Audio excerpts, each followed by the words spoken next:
Ladies and gentlemen, welcome to today's prediction video on the channel. We're going to talk all things Gateway in the NASCAR Cup Series in this video. My predictions ultimately for who I think is going to run well in this race. But first, because I didn't really do a post-race analysis video of the Coca-Cola 600 last weekend with going to the Indy 500, I fell behind on videos throughout the course of the week. We're going to review how those predictions went at the end of the race first. So first, we're going to start off with the drivers who are predicted to run well and were must-haves for the race. My pick to win and one of the must-haves I told you guys to put in your fantasy lineup last week was Kyle Busch.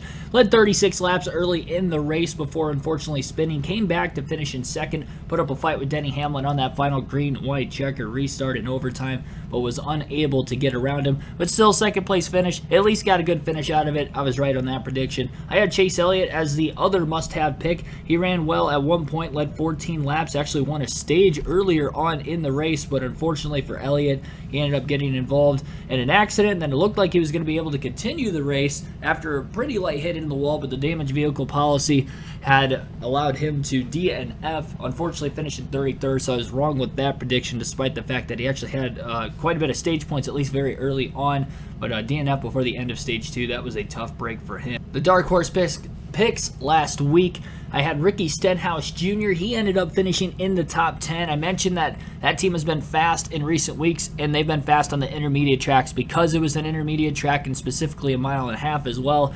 I had Stenhouse getting into the top 10 despite the fact he wasn't fast in practice and qualifying. To figure that team could turn around over the whole of a 600-mile race, and sure enough they did. And pretty much the entire second half of the race he was in the top 10, ended up getting a 7th place finish, also survived the carnage late, so good job for Stenhouse. Right on that prediction. I was wrong for Kurt Busch. He also got caught up in an accident on the restart. I believe it was back in stage number 2 when Ryan Blaney had clipped the apron after a stack up in front of him, causing a big wreck at the back of the field. Kurt Busch was involved in that. His day ended, so split 1-1 there as well. And the don't have picks for the two drivers I said who would not have good finishes at the very least at the end of the race.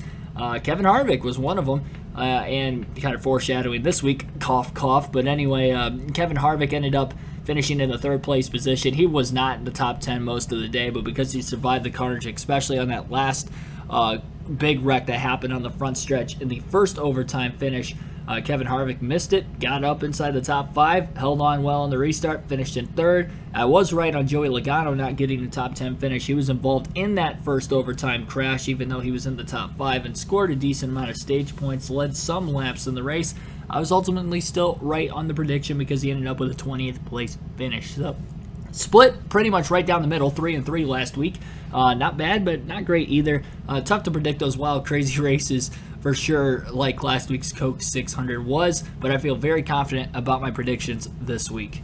So now with all the Coke 600 talk being wrapped up, now we can focus on today's race at Gateway. And I have some interesting facts to bring to you guys, and I feel very confident about my predictions despite the fact that it is the very first Cup Series race at this racetrack. We're going to start off talking about the drivers who I don't think are going to run particularly well today. And first things first, we're going to start off with Daniel Suarez in the number 99. Now, obviously, Trackhouse Racing has a lot of speed this year, and even Daniel Suarez has shown flashes of brilliance this season, had a very fast car last week in the Coca-Cola 600, but I do not trust him today. This racetrack, I'm going to bring statistics from New Hampshire into perspective and then some road course racing into perspective when it comes to the drivers who I think are going to run well and not run well in this race. And you might wonder, well, why that? Well, it is flat like New Hampshire. It's a little bit longer length. This track more like 1.33 miles versus New Hampshire, a flat 1 mile oval, but this is a very flat racetrack at Gateway. It's egg-shaped like Darlington, but it doesn't really race like Darlington because of its flat surface,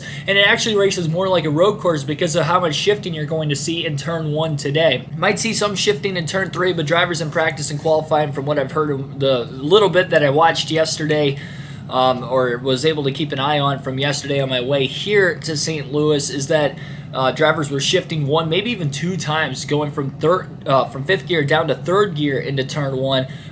So the drivers who typically ran well in practice and qualifying yesterday are actually really good on road courses, so I would probably lean towards that, as well as if they have great success at New Hampshire to go along with it. Daniel Suarez does not have good success on the road course, at least in recent years with Trackhouse, between last year and this year, not doing so hot there. I know he led a lot of laps at COTA earlier this season, but he did find himself back in traffic, ultimately did not get a good finish. But mainly looking at New Hampshire with Daniel Suarez's stats, he has not been great at New Hampshire in his career. His last 4 races there, he's had finishes well outside the top 10. He's only scored 1 stage point at New Hampshire in his career there, and they had 2 races back in 2017. Oddly enough, those were the only 2 races in his career at New Hampshire he has gotten top 10 finishes, so 0 for 4 in his last 4 starts. You got to go back to 2017, his last top 10 at the Magic Mile. Now, as far as this weekend goes, the only way I'm going to correlate those bad stats at that racetrack and typically on road courses for Daniel Suarez in recent years is if he is not looking up to par this week as well.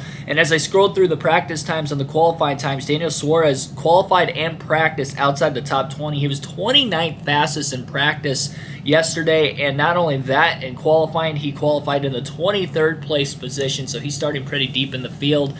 I do not trust Daniel Suarez to have a good day today. I'm going to predict him to finish outside the top 10, and he needs a good day because he's below the cutoff line. He's had fast cars this year. I'm sure he can have a fast car today, but I just don't think his driving style really fits this type of racetrack. Another driver who I think you should stay away from, and I'm going to talk highly of Fords here in a little bit, but it's going to be Kevin Harvick in the 4. And the reason I'm saying pump the brakes on Harvick specifically, and really Stewart-Haas Racing as a whole specifically, is because they have not really performed well on road courses outside of Chase Briscoe. If you are going to go Stewart-Haas Racing, I think you have to go Chase Briscoe. Kevin Harvick, Eric Almirola, I know they've had great success at New Hampshire in recent years, but the road course racing, not that great. And I think that kind of translates to this weekend, at least with Kevin Harvick. Harvick was 20th in qualifying yesterday and practiced in at 15th fastest, so outside the top 10 there. Obviously, the 4 team and the 10 team has been lacking as of recent weeks. The only time they seem to get good finishes is if most of the field wrecks out. So I don't really want to put speed into correlation with the good finishes that Harvick and Almirola have been getting in recent weeks. Especially last week with the Coke 600, Kevin Harvick finishing in 3rd. He was not there all race long, but he was there late because he survived the carnage and all those late race restarts. Got to give him credit to where credit's due as far as that goes, but as far as overall speed, I don't have a lot of confidence in that Ford team this weekend, so stay away from Kevin Harvick as well as Daniel Suarez, even if you might be tempted off of them because of the New Hampshire stats. For Harvick's sake, and then just the fact that Trackhouse has been fast this year for Suarez, I'd pump the brakes on those 2. 2 drivers who I think will run well today that are underdog picks, both only have 1 win in their NASCAR Cup Series career, and I'm going to start off with Christopher Bell. Christopher Bell has been solid at New Hampshire. He won the last Truck Series race there in 2017. He has 3 straight Xfinity Series wins at that racetrack, winning the last 3 Xfinity races at New Hampshire the last 3 seasons, and that was even as a Cup regular last year. Finished 2nd at New Hampshire in the Cup Series last season as well.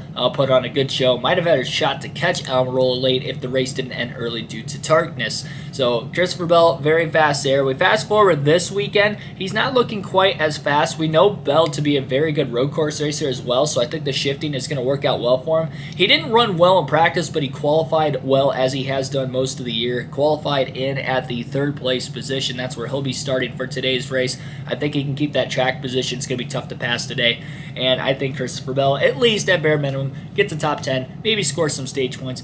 He's not a bad start for your fantasy team today. The next driver on the list may shock you guys, and that's going to be Austin Cendrick in the 2. I mentioned that road course racing is going to come into this maybe a little bit, and I think that showed in yesterday's speed. Cendrick has had good qualifying efforts this year, but he had the practice times to back it up. He was 3rd fastest in practice. In fact, Penske swept 1, 2, 3 in practice yesterday, and he qualified outside of the front row. The Fords in general look very, very sporty this weekend outside of a couple of the Stewart-Haas Fords, but Penske definitely up there, and even the Wood Brothers Ford of Harrison Burton qualified in the top 10 and practiced in at 11th fastest yesterday as well. So Austin Cendrick is definitely one to watch today. I think at bare minimum he gets his 3rd top 10 of the season. His only other top 10s, Daytona, obviously winning the 500, but also at COTA, the only road course race we have had on the season up to this point this year. He had great flashes of brilliance last year in the road course races and some of his one-off starts there.